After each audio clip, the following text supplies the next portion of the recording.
Alright, welcome back to the channel, everyone. We are bumping some good old E85. We are going to be headed out to a meet. This meet is damn near about to be over, but it is what it is. Alright, we're starting off the vlog already at the meet. Of course, I took the 99 out.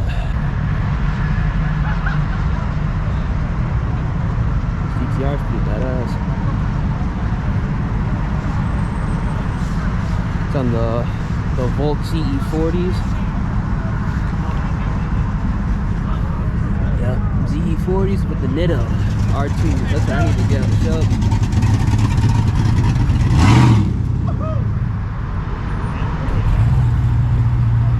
Trucks over here.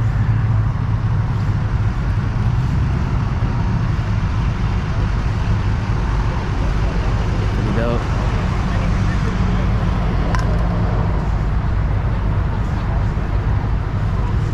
This is clean. Got my Mickey. Oh yeah, this is clean. It's hella clean. Gen 2. It's got a cold air in it. Alright. Got a C7Z.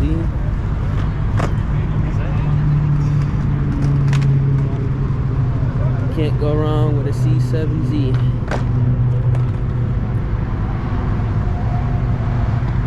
Got some more trucks. I ain't gonna lie, man. Texas got the trucks, man. They're all clean. Got some 3 valves over here.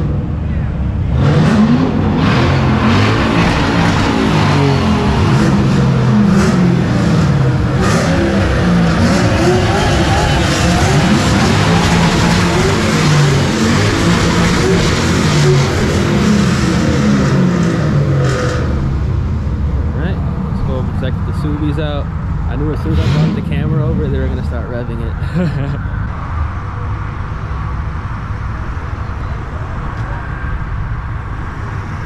Pretty badass. Actually, not even Subies, I thought they were. Golfs.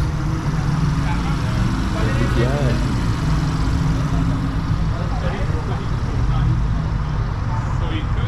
Those GTIs could be nasty. You put an IF38 on them.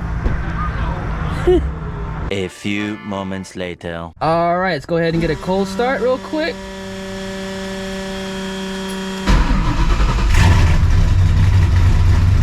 Alright, let's go, baby.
after I bought it, and I had to fix a lot of things, and we pretty much got the car running running within 45 days, something like that.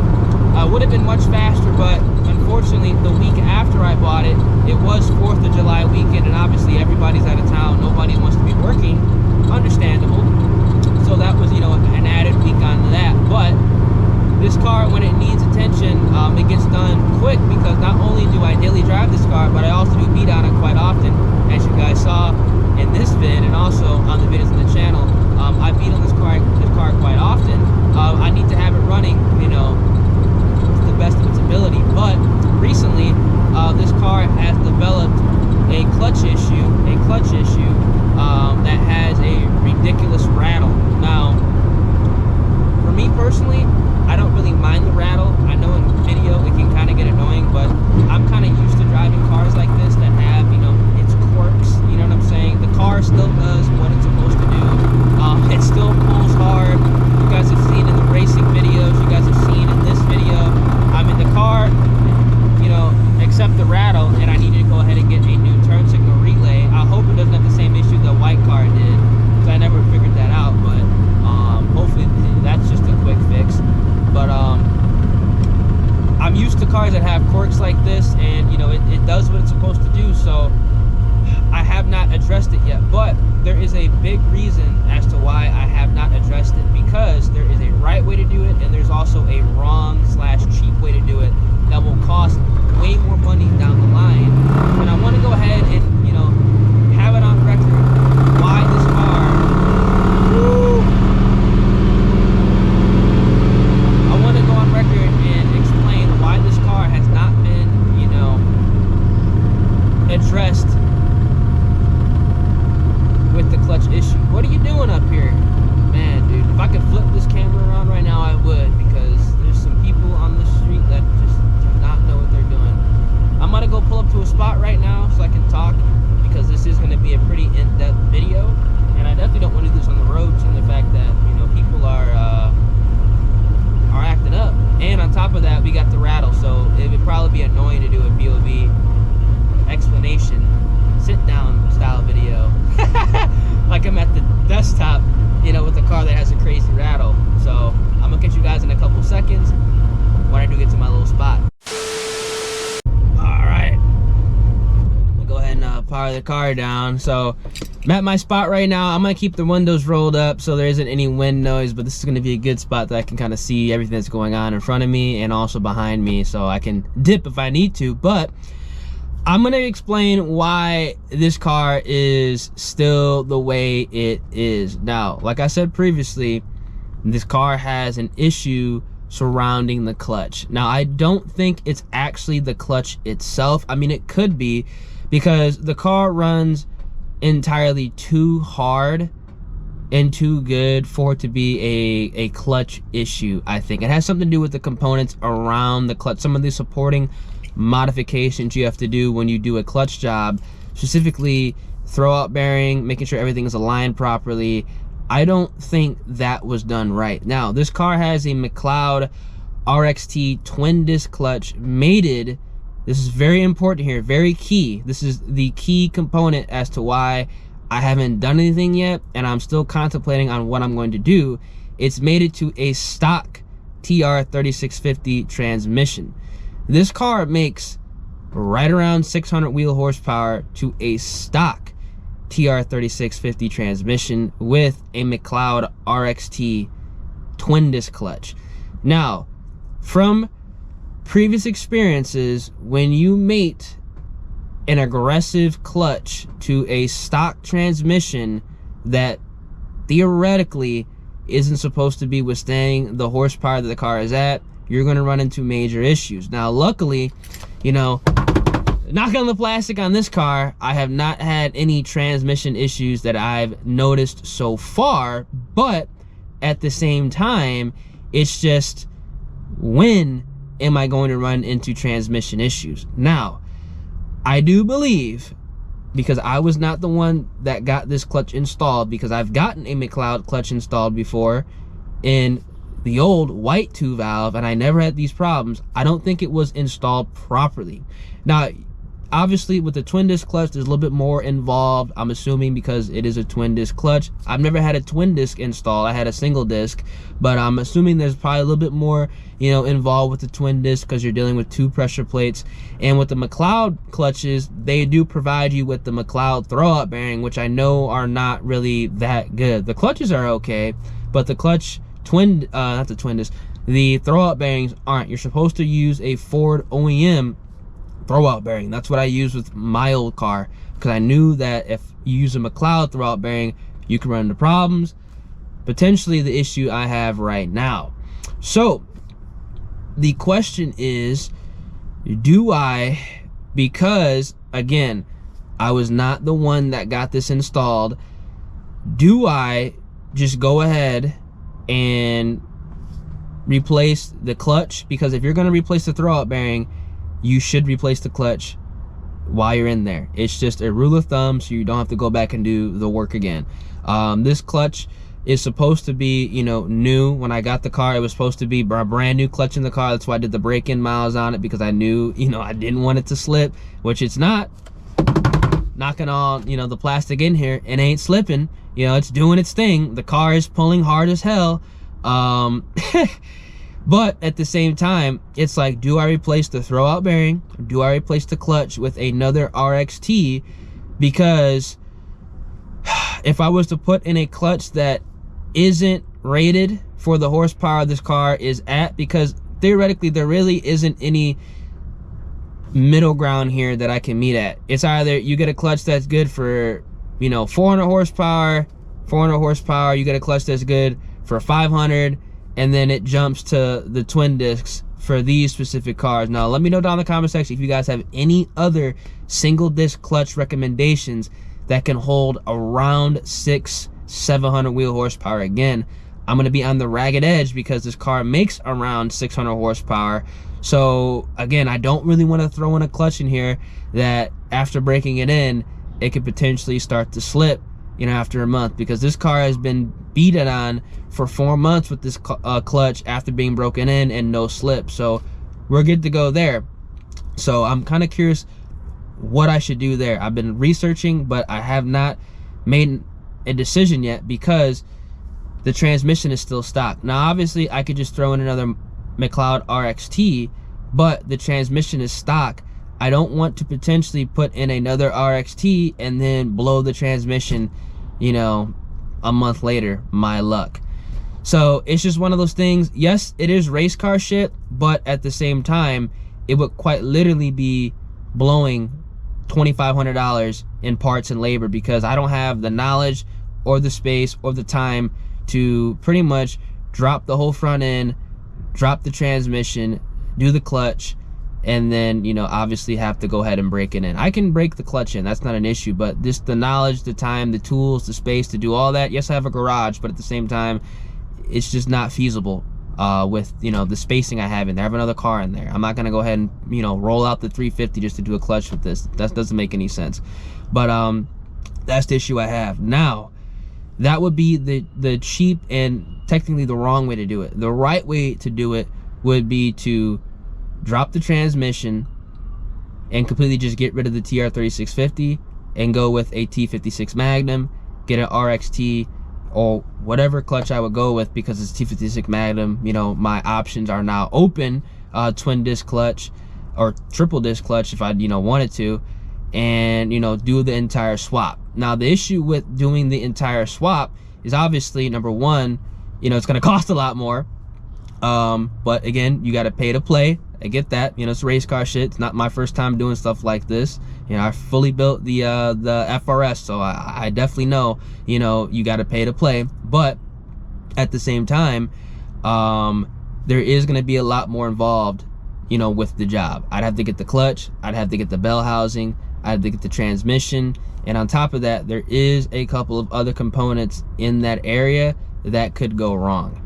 Now, no matter what direction I go, because I was not the person that built this car, after inspecting the headers, they are literally like, I don't know how they're still, you know, operational.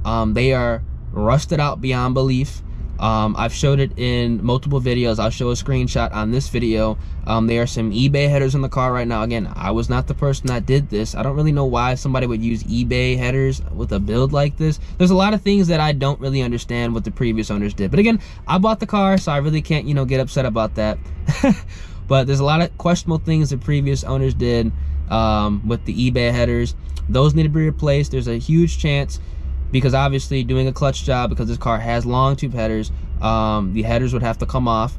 There's a huge chance that those headers, you know, potentially are not going to be able to be usable again, because, you know, something could happen, right? You know, something could strip, and or something could crack because they're so fragile at this point, because they're rusted out. You know, they literally could break, you know, coming off the car. And if that were to happen, not only would the car be down, because obviously I'm not going to put on some more eBay bullshit on this car, it would be down waiting for headers, which I would have to go with some 2-inch headers, because this car already has 2-inch headers. Let me know down in the comment section if there really is a difference between 2-inch and 1 7/8, because I don't want to put 1 5/8 on this car. Those are readily available, BBKs, but again, I don't really want to do that. I had those on the 2-valve, the white 2-valve. Don't want to do it on this car, because this does have a lot more nice components that I've replaced with nice components. Don't really want to do that, so I'd have to wait, you know, potentially 8 to 10 weeks for headers, which would be a complete buzzkill if, you know, I was to drop everything on this car, or get everything dropped on this car. It's just really kind of confusing, the situation I'm in right now, because just replacing the clutch could pretty much spawn a $10,000 bill, quite literally, with the transmission, the clutch, the bell housing, headers, and labor. Now, the reason I have not went ahead and spent the money on the transmission, the clutch, the headers, which I'm almost positive I'm gonna have to go ahead and address, is because the car quite literally could be down for 6 to 8 weeks if something went wrong. You know, whenever you do, you know, maintenance, whenever you replace something, you know, nothing goes to plan. Something always happens. If you guys are unaware, this car has a completely different fuel system than it did when I first bought it. The fuel system completely failed on me. I bought a whole new Aeromotive fuel system, and when I did go ahead and get that installed, underneath the car was a complete hack job. They said that the shop I took it to, stupid fast, they said that it was horrible, absolutely horrible. They were the ones that actually kind of notified me how bad the headers were. So just because, you know, that happened, just the potential of something going wrong with the long tube headers, and then me being, you know, either, you know, stuck waiting 6 to 8 weeks at least to get the proper headers, because again, I'm not going to go ahead and downgrade and put, you know, something that wasn't on the car, you know, that's theoretically, you know, what it needs. It needs a nice set of 2-inch headers, or at the very least 1 7/8 headers. But again, all those from quality brands, again, I'm not putting the eBay headers that are on this car right now, all those are 6 to 8 weeks catless. So I'd have to wait on that if something were to go wrong, and I just don't want to put myself in that position to where, you know, I'm essentially taking a car that is running right now and just, you know, have it be down for 6 to 8 weeks. And that's no matter what option I go with. If I just put in, you know, let's say I put in, you know, a 600 horsepower or a, you know, single disc clutch, or I just go ahead and replace the RXT, that could potentially happen. Again, it's race car shit, things happen, but the car is still running, it's still driving, it just has the rattle. I'd rather drive the car with the rattle than, you know, have it be sitting for 6 to 8 weeks and, you know, be forced to, you know, shell out 10 bands, which I've already put some of that money to the 350. If you guys are unaware, I am trying to get that car boosted for Texas 2K. We're doing an ESS supercharger, a fuel system, a triple disc clutch. I'm focusing on that car right now. As soon as I bought this car, you know, I had to go ahead and, you know, fix a bunch of things. Again, not being upset about it, because this car has well exceeded my expectations. I mean, this so far is the best bang for buck. Even with the issues, it's the best bang for buck. I mean, this car has been beating up on Coyotes, beating up on boosted Coyotes, other boosted cars with a busted clutch. I mean, that's hilarious to think right there. You know what I'm saying? It goes to show you, like, these new Edges, they'll be running, you know, not even running at 100%, but you know, they'll be fighting above their weight class still. You know, and I you know, fuck, dude, I gotta give this car props, you know, where I gotta give it props. But right now, that's kind of why I haven't done anything. I'm still, you know, debating on if I want to, you know, just chance it and just pray that nothing goes wrong and just replace the clutch that's in the car with, you know, essentially the same clutch, because I don't really want to downgrade. Because if I put anything in here except the RXT, unless it was better, it would be a downgrade, and you know, that doesn't make sense to do. I don't want to do that, and I know a lot of you guys can understand this. I hope you guys can understand. I don't want to downgrade. That's kind of what I've been avoiding with this car. Every time something breaks, I put a better part in it. Fuel system messed up, I replaced it all. Completely plumbed it differently. I mean, it was bad, y'all. Like, you guys don't understand. The lines were hanging underneath the body lines in the car. So literally, if I was to go over, you know, a wrong, you know, imperfection in the road, it could have cut the entire fuel line. That's how bad it was at some points, and I didn't even see it because it was, you know, completely under the car. But it was really, really bad. And with this car, you know, doing the clutch job, I just can't sit there and justify, you know, just band-aiding an issue that, you know, theoretically needs more attention. And the car's running, you know,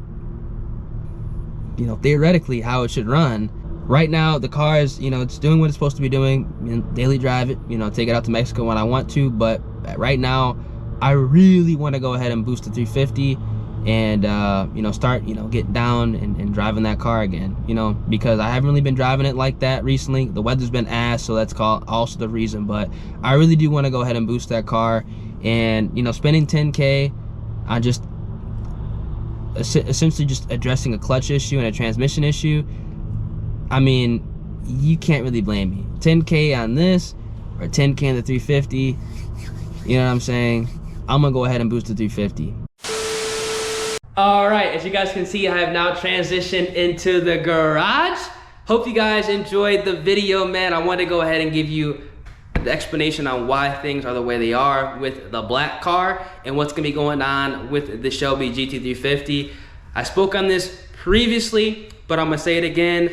All the car stuff you see on this channel is all me, man. I don't have a sponsor on the channel. Everything's paid for with my own money. I think a lot of people don't really grasp that concept. A lot of people think that, you know, parts literally spawn out of thin air. You know what I'm saying? That does not happen on this channel. Hell, I wish it did, but we're not at that level yet. Parts do not spawn out of thin air. You know, obviously on some other channels, you know, there are, you know, sponsors back in the builds. You know, things are in motion 6 months in advance before you actually see it on the channel. That's why things happen so quick. And I want to explain here, on my channel, it's literally just me documenting and enjoying my cars and sharing it with you guys. That's why things are done the way they are, and why I have to be a little bit different about how I approach things and be a little bit smarter about it. So I hope you guys enjoy the content. If you guys do, drop a like on the vid, subscribe to the channel, turn on the post notifications. Let me know down in the comment section what you guys would do. Would you guys do the full send with the transmission, the clutch on 99? Would you guys just chance it, you know, with the new clutch, and hopefully the transmission holds, and honestly, hopefully the headers are good? Because again, no sponsors are back in this build. I don't have expedite lead times. I don't think people understand there's a thing called lead times. 6 to 10 weeks. 6 to 10 weeks. It's insane. I wish I could get around that. Pretty much nobody can get around that, but you know, it is what it is. Just want to go ahead and explain what's going on, and I'm gonna catch you guys in the next one, man. Deuces.